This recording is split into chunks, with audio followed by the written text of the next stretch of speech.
introduce yourself. Okay, great. Thank you very much, Dendra. My name is Jeff Moeller. I'm a Senior Program Director here at the Water Environment Research Foundation. We're located in Alexandria, Virginia. So I'm very pleased to join you today through the miracles of technology and also through a lot of tutoring from Dendra. But I'm excited to be here and be part of the conference. It seems like the way webinars have been done in the past, you could do these things in your pajamas, but now with Skype and video, I've dressed up a bit. At Water Environment Research Foundation, I'm our program director here for our decentralized systems and also stormwater systems. Our organization does a lot of research in water quality issues, and we're dedicated to advancing the science and technology of water quality. Today, what I'm going to share with you is what we call some 21st century tools for communities, in particular for dealing with water and wastewater issues. The presentation that I'm giving today, a lot of it's based on information that I'll be giving in a presentation to EPA headquarters this afternoon. So after this presentation, hopefully you'll know as much as the folks in Washington, or you'll actually know more, so you're getting it here first. You guys have scooped the Washington presentation. But I'm going to go ahead and work through the slides, and then at the end, I guess hopefully we'll have some time for questions. So just by way of introduction, a lot of communities around the country in rural areas and suburbs are looking for ways to meet water, wastewater, and stormwater needs. We've been conducting a lot of research on decentralized systems, and they appear to be an affordable and sustainable solution if properly operated and maintained. And they can also be used in conjunction with centralized systems to optimize water management. Some of what I'm going to share with you today is the results of a $16 million research program and research products that are available on decentralized systems. There's decision-making tools, design tools, management options, and much more that are available. I'm going to be sharing a lot of web links with you, and hopefully taking you to a couple of websites where the products are available. This program that I'm sharing with you is a joint effort between Water Environment Research Foundation and our partners on something we call the Decentralized Water Resources Collaborative. And it was conducted with funding from United States EPA. Just an overview of our agenda and what I'll be sharing with you today. I'll be talking first a little bit about the scope of this decentralized program, talk a little bit about the structure of it. The majority of time I'm going to be spending on some highlights from the research and products and tools that are available to help you in your work and working with communities in your area. And then lastly, I'll be talking a little bit about some of the outreach that we've done. We put a lot of emphasis on outreach related to these materials, to getting them into the hands of the end users, if you will. And hopefully at the end we'll have some time for questions and answers. So in terms of program scope, the program focused really on 4 areas. The first area is septic and on-site systems. These are your traditional on-site wastewater systems. Many of you are aware there's based on EPA's latest estimates, over 25 million homes around the country that use septic systems. These systems comprise about 20% of the total housing units that are served by wastewater. The rest is served by centralized and clustered systems. So if you were to include cluster systems in there with septic systems, your percentage would be even larger than 20%. The second area that we did work in is small community and cluster systems. These can be used in rural areas as well as para-urban areas outside of cities. In the lower right corner of your screen, you can see an example of, right here is an example of a cluster system in Loudoun County, Virginia, which is just outside of Washington, D.C. The approach that they've been using is to have development pay for growth. It's one of the fastest growing counties in the country, and they have developers, when they put in a new development, build wastewater systems to the community's design standards. The developer actually pays to build these systems, and once the systems are built, then they turn it over to Loudoun County to operate and maintain. So it's from Loudoun County's perspective, it's a great way to fund your wastewater system and to have growth pay for growth. Third area we worked in is an area of, it's really a newer area for applications of decentralized systems. And these are in urban and suburban environments. This picture that you see over here in the left side of the screen, this one right here, is a picture of a building in Manhattan. This is called the Solaire Building, and it's right in downtown Manhattan in New York City. It's a high-rise apartment building, and in the basement they have a membrane bioreactor. The membrane bioreactor is actually treating the wastewater from the building, treating it on site, and then it's reusing the wastewater for non-potable reuse in the building for purposes of toilet flushing and landscape irrigation. This project this building is resulted in 50% reduction in water use and a 50% reduction in discharge to the wastewater system. Some other suburban and urban applications over here on the right-hand side of the screen, right here, is what we would characterize as a sustainable site. This building here is Sidwell Friends School in Washington, D.C. Some of you may have heard of it before. This is where President Obama's kids go. Sasha and Malia attend school here. It's not too far from the White House. But on site, they actually have a constructed wetland that's treating wastewater from the school, and then it's being reused on the school property for landscape irrigation. Again, reducing the school's water reuse and their discharge to the wastewater system and reducing its environmental footprint. Also on site, they're using a lot of decentralized stormwater applications, such as they have a green roof on site and a rain garden where they're treating stormwater and infiltrating it into the ground on site. And they're using all these approaches to help educate the students and inform the public about better, more sustainable approaches for water management. And this last area that our research program focused on was low-impact development or green infrastructure for stormwater. I mentioned a couple of the techniques that were used at Sidwell Friends School. There's a whole host of them out there, everything from rain gardens to green roofs, to bioretention, to cisterns. All these techniques are designed to take stormwater runoff and keep it local, infiltrate it, retain it, store it on site so that you're restoring the hydrologic balance that's associated with stormwater runoff. So those are the research areas that we've been working on. And just a point of perspective, philosophically, the way we approached our research program, a lot of times and in the past, decentralized systems have sort of been the redheaded stepchild of the wastewater world.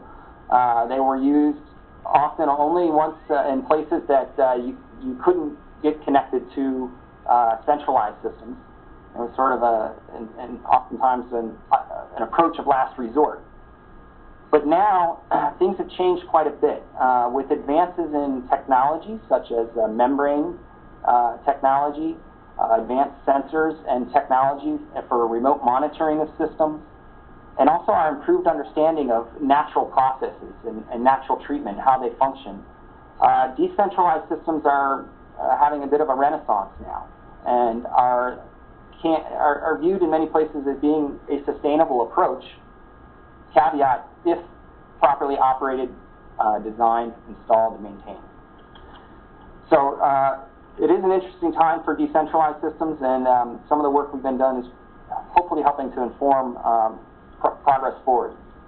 Oops, I went a couple slides too fast. So a note on the program structure. This research that we conducted was 100% funded by a grant from EPA Office of Research and Development.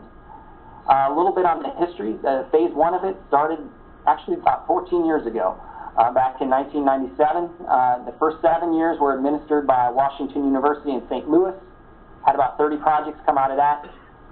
This second phase, which began about 7 years ago, has been administered by WRF, and we had about 40 projects come from that program. The funding for the program just ended in October, and we just turned in our final report to EPA in January. One thing you should be aware of is now that we've come to the end of this grant, we've had a wave of information come out. Over 22 products and projects have been published just in 2010 alone. So there's a lot of new information that's available for you. And this has been conducted through a partnership approach.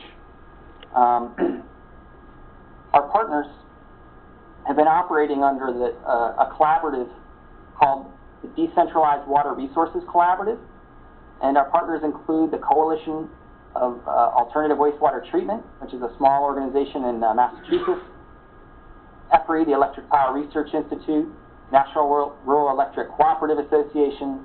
There's the Consortium of Institutes for Decentralized Wastewater Treatment, which is a group of 17 universities around the country that specialize in decentralized systems research and management. And then also the National On-Site Wastewater Recycling Association, or NAWRA, who maybe you've heard of before. They also are an association that specializes in decentralized systems. So our research has been focused on 3 areas primarily, and WRF has been focused. Each of the areas is each of the partners is focused on one aspect of this area that's I guess more central to their mission. WRF does a lot of work in science and engineering, so that's where we've focused our efforts. About half of the program's efforts have been focused in there. Coalition for Alternative Wastewater Treatment, EPRI, and NRECA focused on management, economics, and policy. And then the Consortium of Institutes and NAWRA have focused their efforts on training and education. So hopefully by combining this science, management, economics, training, you get a holistic approach to the program. What I'd like to give you now is just a couple of research highlights to give you a flavor of some of the work that was done. And then I'm going to focus in on a couple of specific projects that I think may be of most interest and use to you, and share some findings from those.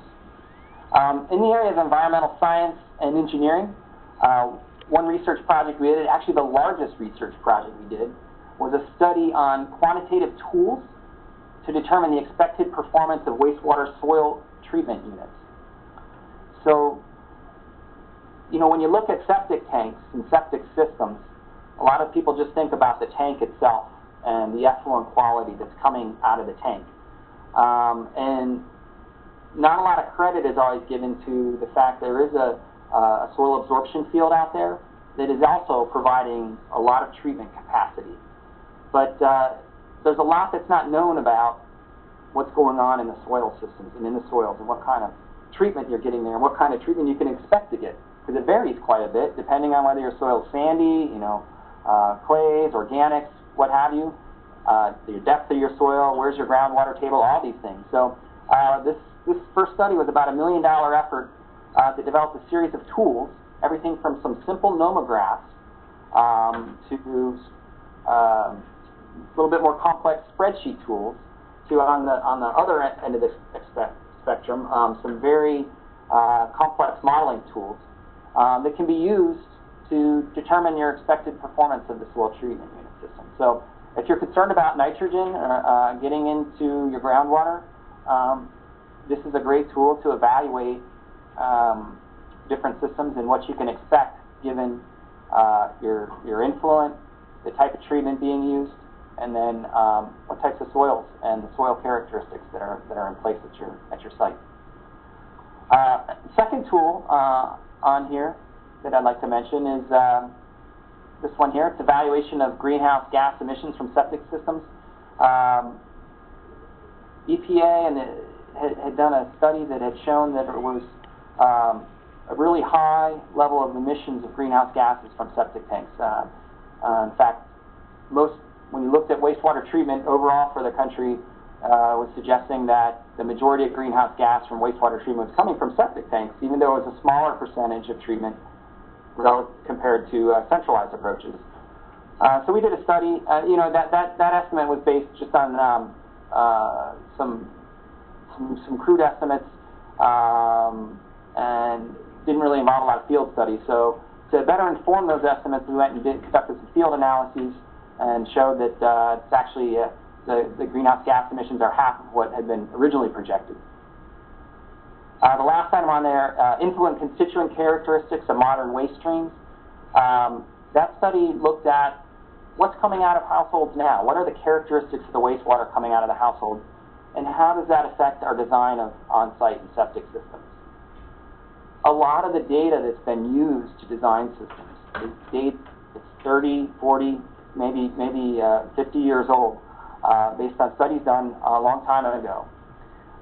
However, since those studies were conducted, people's behaviors have changed. The products that they're using are different. The ingredients that are in those products at home, that they're using at home, are different. So these things have changed what's coming out of the whole households in terms of wastewater. So we did a study to better characterize what's coming out so that we can improve our design and have a better understanding of what's happening in terms of environmental impacts. So there's a lot of new data that came out from that study. On the management, economics, and policy side, we did some studies looking at successful responsible management entities, or RMEs as they're called. A study looking at international case studies of innovations in integrated decentralized water resource infrastructure. Case studies include sites in Europe, like Sweden, that have eco-villages. They also include sites in Asia, like Tianjin, China, and also Middle East, like Masdar and United Arab Emirates.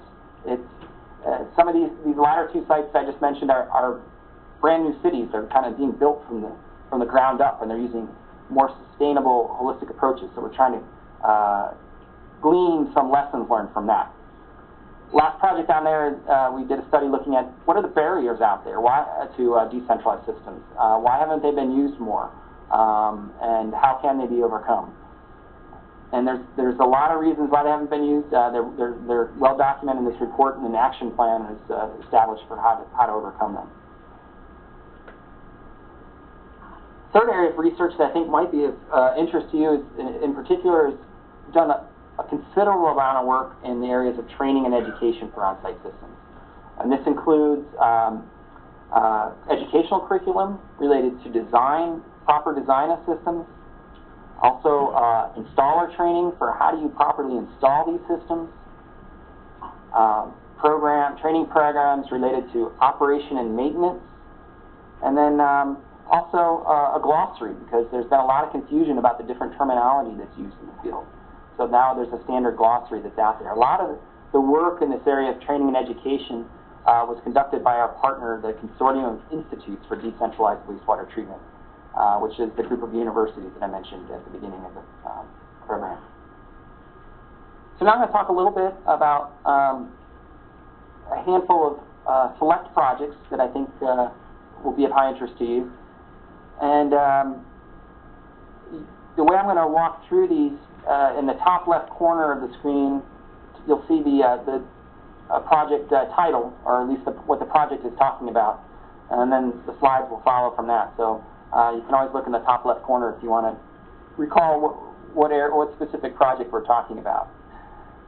The first one that I want to mention is called Guidance for Establishing Successful Responsible Management Entities.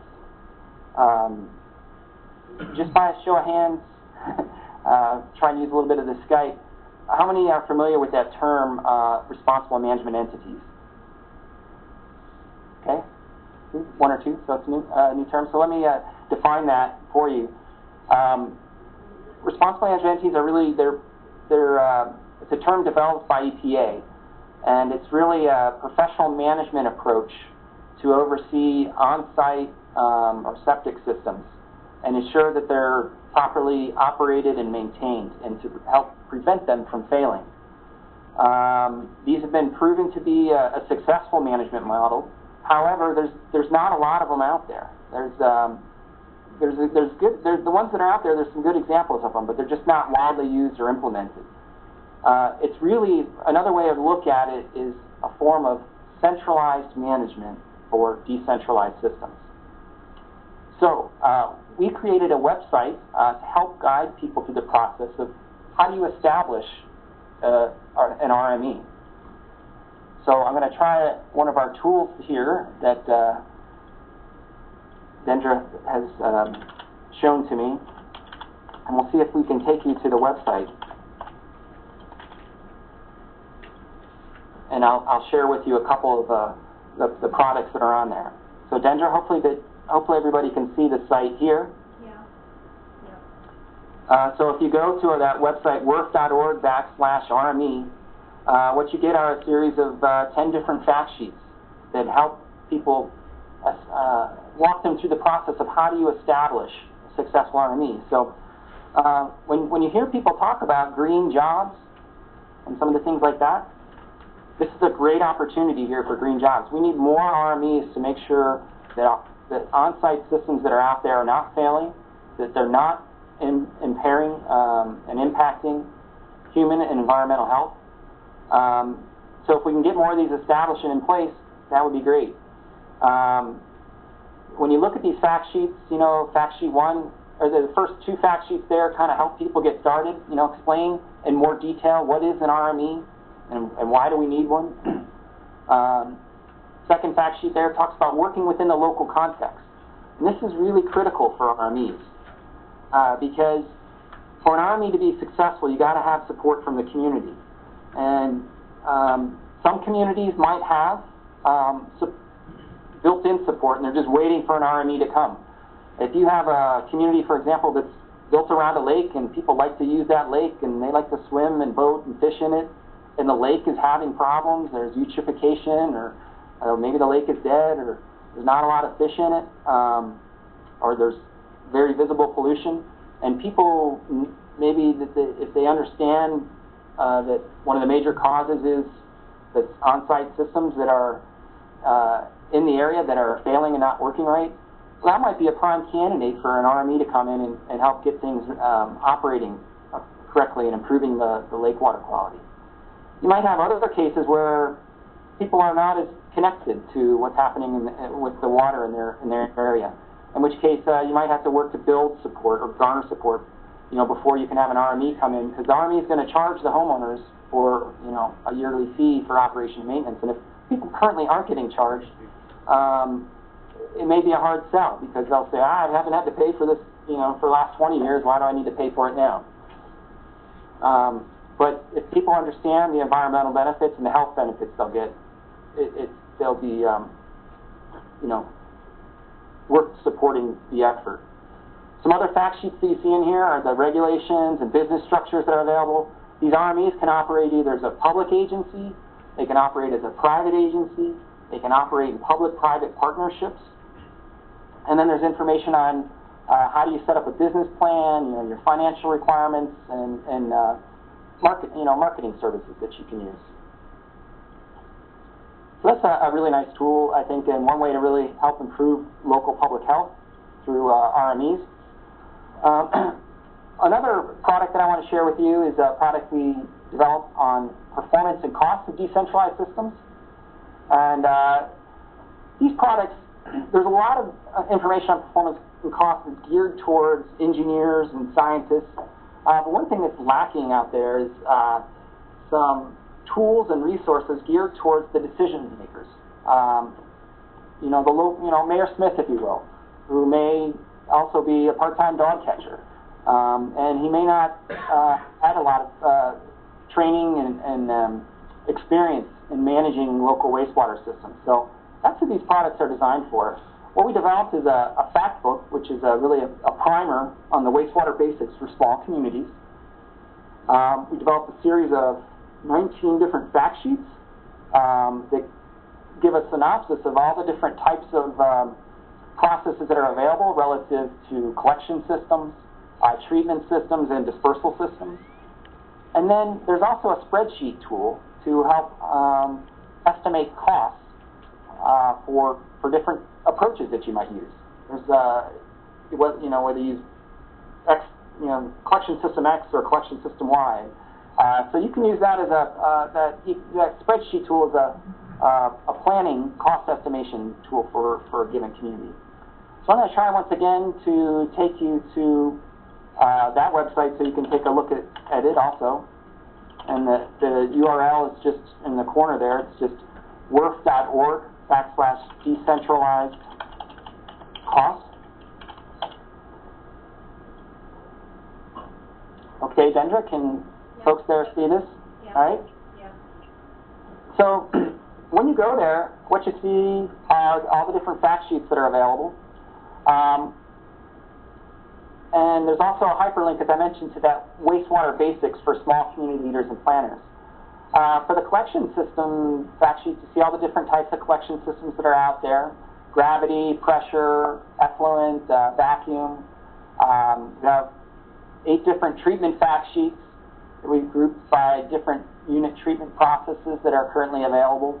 Everything from liquid-solid separation to constructed wetlands, lagoons, etc. And then also, how do you dispose of that water? What do you do with it after it's treated? The different dispersal approaches that are available, whether you're using gravity, drip distribution, spray distribution, whether you're discharging to a surface water body like a river or a stream, or if you're going to reuse it. Wastewater can be a resource, and given many areas are water short, it can be a great way to, if it's treated to the appropriate use, a great way to reuse it. And then also, as I mentioned, the link to over on the far right is the cost tool that can be used to gather cost estimates.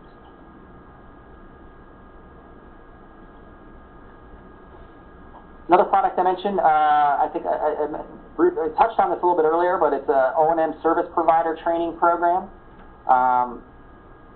Without proper training, your wastewater systems may not function properly. It addresses a real critical need for training for practitioners, and developed a whole series of materials. And it's also been used to establish a national basis for best practices among operation and maintenance service providers. I put the on-site consortium, the website down there in the corner where these materials and a lot of the other training materials are available, so that www.onsiteconsortium.org is another great web resource. One of the other products we developed was, as I mentioned in the beginning, a lot of decentralized systems are not just used in rural areas anymore. They're now used in urban and suburban applications. So we did a project that focused on urban and suburban applications and when they should be considered for these areas. We looked at 20 different case studies around the U.S. and also in Australia where these systems are being used, where normally a more centralized approach would be used. And then we looked at the critical path to explore how did these communities decide to use these distributed approaches, and what were the elements that were associated with their decision-making process. And then coming from that, we developed a series of case studies, as well as a decentralized wastewater stakeholder model. It's a decision support tool for people that are considering using decentralized systems in urban and suburban contexts. So when you look at the project and the different case studies that are out there, they can be grouped in three different categories of case studies of urban and suburban applications. The first is really in green buildings and sustainable sites, like the Sidwell Friends School that I mentioned at the beginning, or the Solaire building in Manhattan. And these are examples where decentralized systems are being integrated into buildings and landscapes, and then the resources are being conserved or recovered or reused locally. And they're also being used for educational opportunities. Schools are a great way for using these systems, and then and in some cases recreation opportunities too. They're also being used sometimes by independent communities. If you have a small community that doesn't want to hook up to the large centralized system of a neighboring community, and they want to maintain fiscal control, preserve their community character, these can be a good approach to use. And then also in some cases they're being used by centralized agencies as a form of utility optimization.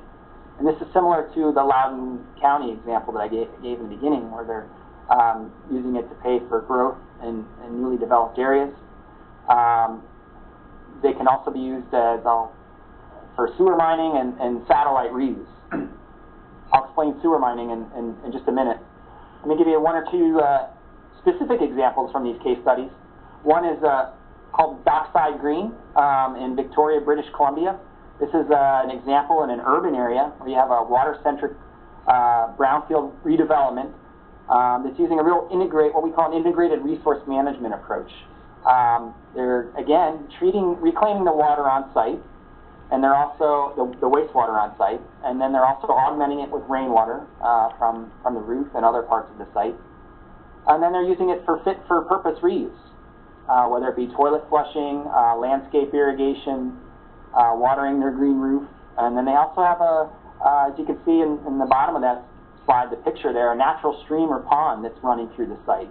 And that stream pond really, it enhances the beauty of the community. It provides ecological function for wildlife and biodiversity.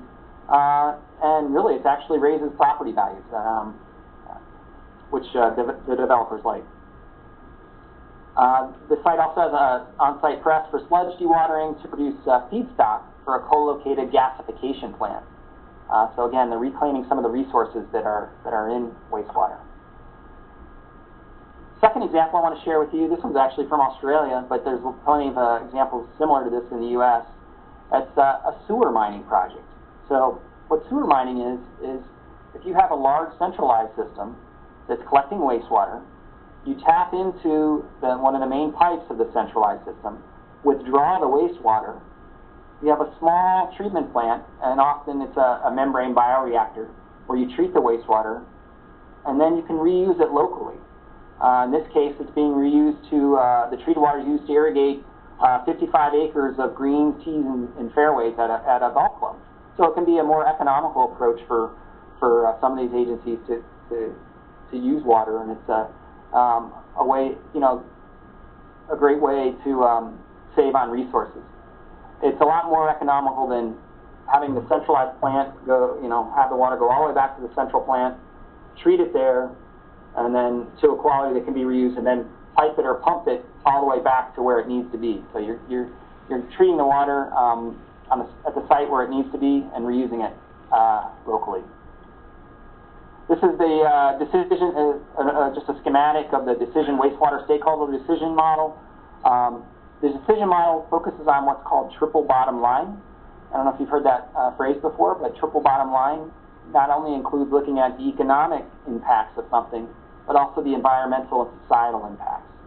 So you're looking at it from a very holistic approach in terms of making your decisions. So it's a good way to approach decision making.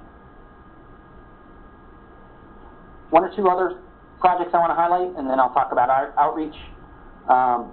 One is a new water project we did on new water paradigm. And this is case studies on a new water paradigm. And it helps create a platform for communities to overcome the challenges that are out there, and really does the best job of any project that I've seen in defining what are the key principles associated with the new water paradigm and sustainability. We used case studies from two communities, including Tucson, Pima County, an arid west community, and also a community in the east, in northern Kentucky, to give it some real-world context. But basically, when you look at what's happening today in our world, a lot of the challenges that we're facing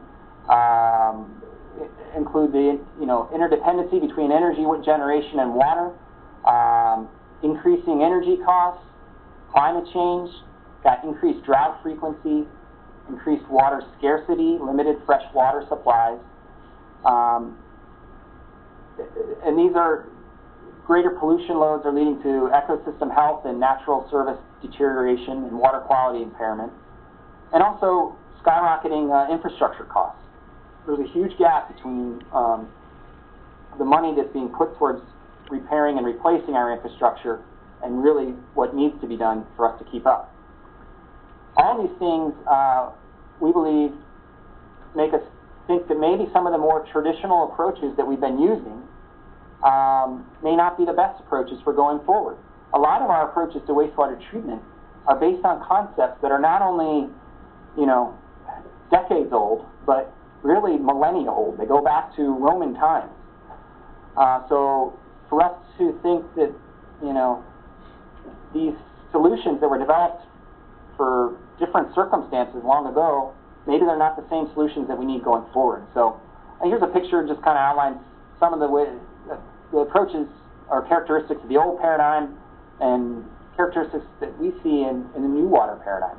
The old paradigm was very highly specialized, and whereas the new paradigm might be multifunctional. For example, you might have a green roof that's providing stormwater reduction and improving your stormwater runoff, so it's improving water quality, but also at the same time, the green roof is improving air quality, it's providing habitat, it's providing energy savings to the building, and it's improving aesthetics. It's multifunctional. Centralized has been sort of the tradition of the old paradigm. Decentralized, give it equitable consideration. Segregated versus integrated approaches. Segregated, we've kind of been siloed in our approaches to water management. You got your stormwater.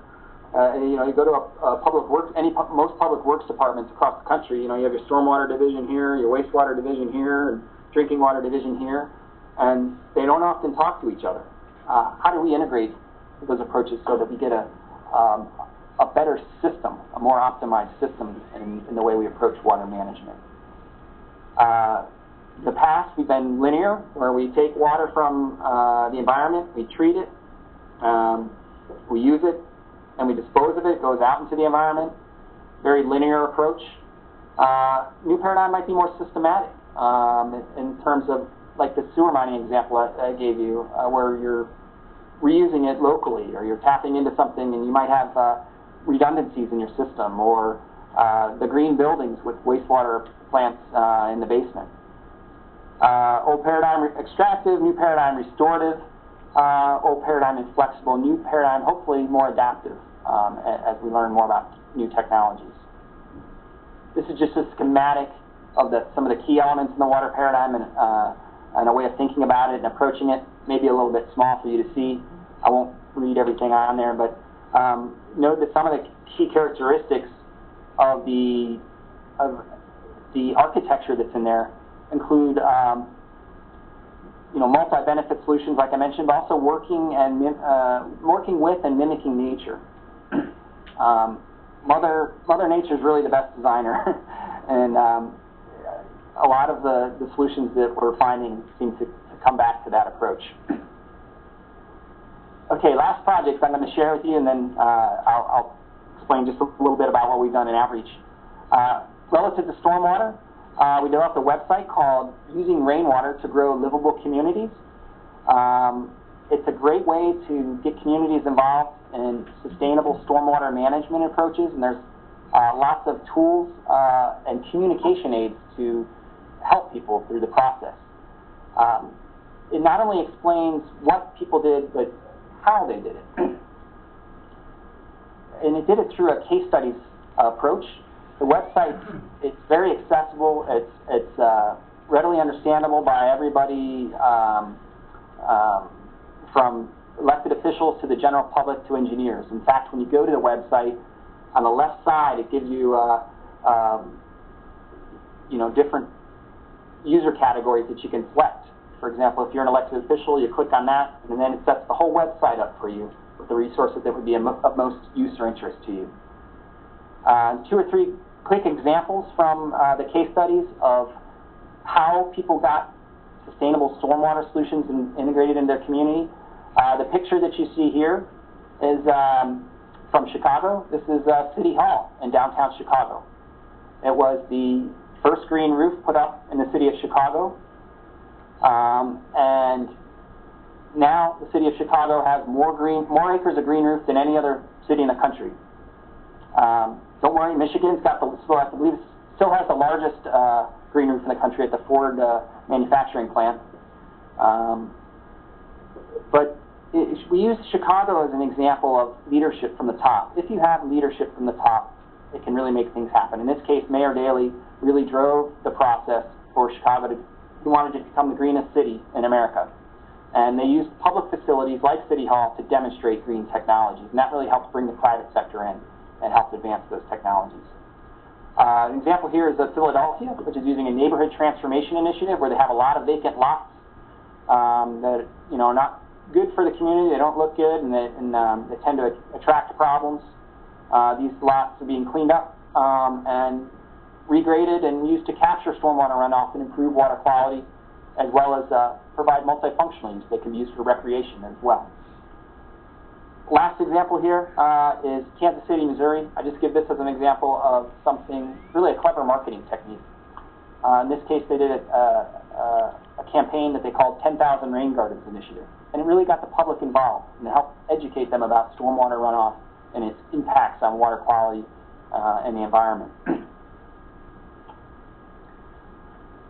Just a couple of mentions of what we did for outreach.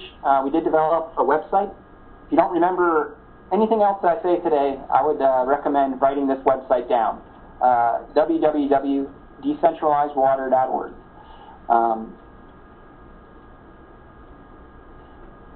This is an award-winning website. We were selected from among 11,000 applicants for a web design award. And all the materials that I've talked about today are available on this website. And they're available at no charge, best of all. We also developed a quick guide. It lists all the different products that are out there and the key audiences that they're geared towards. We developed an FAQ document. I would highly recommend this document also for you. This is really, this guide really serves as the summary for everything we did, and it serves as the main resource to guide people to the information and products that were developed. We do it in a user-friendly fashion. What are the key common questions that people have? We answer those questions, and then we direct them to the research that's out there, help support those answers, and give them, even a much more detailed answer. And then we've also done some briefings for federal agencies and nonprofits on smart, clean, and green infrastructure and integrated water infrastructure. A number of other additional outreach efforts are, there's a nice little 7-minute educational video. If you go to this website, WRF.org/decentralized-outreach. We've got brochures, flyers, PowerPoint presentations. If you'd like to give a PowerPoint, now there's a template on there that you can use to share this information with others. Dedicated outreach. We've got journal articles, magazine articles, workshops, presentations, and webinars, and now we can add a Skype seminar to that. So I want to thank Gendra for that. And with that, I'll stop there. And I guess one thing I'd say is that hopefully we've helped advance decentralized technologies from the early systems like you see in this picture here. And I'll stop there and let's see if we have any questions.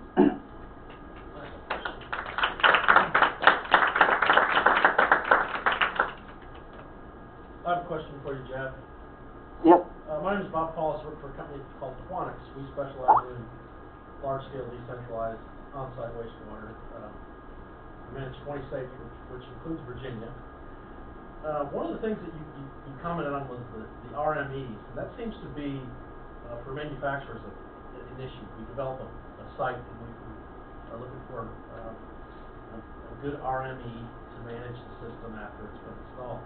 My question is, with health departments, we have food programs, wastewater programs, well water, you name it. Now, do you foresee in the future the possibility of a local health department being able to become an RME using maybe federal grant money, something of that sort, have that as an official additional program that they offer? I think that's a fantastic question. I was actually thinking about it just a little bit before we started the seminar today, because I was trying to recall from the materials if there was any examples or case studies of local health departments that have done this. And I don't know off the top of my head. I know there's examples, as I mentioned, there's public agencies that are out there that are RMEs, and there are examples of that, and examples of separate authorities and things like that that have been set up, and then there's lots of private examples, and then there's some hybrids. But I don't know relative to the health departments, but I think that's a great example, and it may be specific to a county, whether they can, or a state, but it seems like, to me, it seems like it would be a great opportunity and a sort of a logical approach. Yeah. One thing we found is in the research is, in some cases, the places where decentralized systems are failing and where we're, having lots of problems is when you have a homeowners association or something like that are tasked with overseeing these systems, because they don't really have the proper staff or training or anything like that to make sure they're functioning right. But a health department would be a great opportunity. Jeff, we're working with WRF and a couple other entities on a proposal at the moment. And Bob Rubin at the last meeting was talking exactly about this, about a district, I believe in North Carolina, where 6 regional health departments formed an RME. Okay. Albemarle, I may be misquoting there. He was supposed to get back to this about information on it. But that would be pretty cool to form a 6 regional health department responsible management. Yeah. We can dream. Yeah, there might be some economy of scale there if you get a couple counties together. Well, and he was saying that because there's certain economic stability and expectations, regulatory standards, that they are actually encouraging and receiving a lot of businesses moving into that area because they know they're going to get support and they're going to get a service, regular service, and the economy of scale is enticing employers to move into that area to establish or expand their businesses. Yeah, it could help be a revenue stream for the health department. We have a good question back here. I work for a local health department, and one of the challenges that we have with working with the community is there is a certain mindset out there that wants to have us show them the dead body, show them the person who was sick because of their sewage system. My question for you is if any of your research or if any of the resources you're familiar with, if there is a repository somewhere of research or disease reporting that kind of collects the dead body or direct association to illness information. Yeah, I think that's going to be somewhat site-specific, and it depends a lot of times on your local drinking water supply and where you're getting it from, whether it's centralized and it's been treated, or if you're using groundwater, and if there's any, I think there has been documented cases where you're getting groundwater pollution from septic tanks, and that's caused problems. It's some of the health effects are not all, they're, as you guys all know, it may be hard to tie back to a specific source like the septic systems, but certainly the environmental things, problems have been well documented in cases here, like the Chesapeake Bay. It's definitely a contributor in many cases. So places where you have real problems with water quality can be more apparent. Any other questions? There's a quick point to pass you. An excellent video prepared by Penn State University called The Quit Asset, which if you haven't seen it, it's a great documentary of the public perception, and there's a wonderful quote in there from the CDC. It goes back to the Milwaukee outbreak of cryptosporidium, and it makes the point that when you get sick, you should think it's something you ate last night, not something you drank. And that the expectation, it's apparently, and I'm not sure if this still holds because the video was produced a couple of years ago, it's been since 1911 since there was a reported case of cholera on the mainland of the U.S. But cholera is a bug of opportunity. As you saw, it happened in Haiti. Cholera has not been evident in Haiti for years. And whether it's true or not, but the appearance coincided with an influx of a whole bunch of foreign aid workers that came in after the earthquake. So, you know, we try not to use the sky is falling, the oh my God, we're all gonna die type approach to this, but the link between the rise in life expectancy has a lot to do with the fact that we have clean water supplies. You know, electricity, refrigeration, and clean water have added 40 years to the average life expectancy in the past century. So, but again, goes back to public education. And if you've heard anything today, it's that we're all just hammering away on this, and you can't ever stop. Because even though we've done workshops for elementary kids, they go home and tell their parents. I could go to their parents the next day, and they probably wouldn't remember anything that you taught. You have to do it again and again and again and again, and find a message or a way of messaging that gets through it. You know, if you only leave one trace, it's like those drops of wax. If you only leave one fact in there, then count yourself blessing.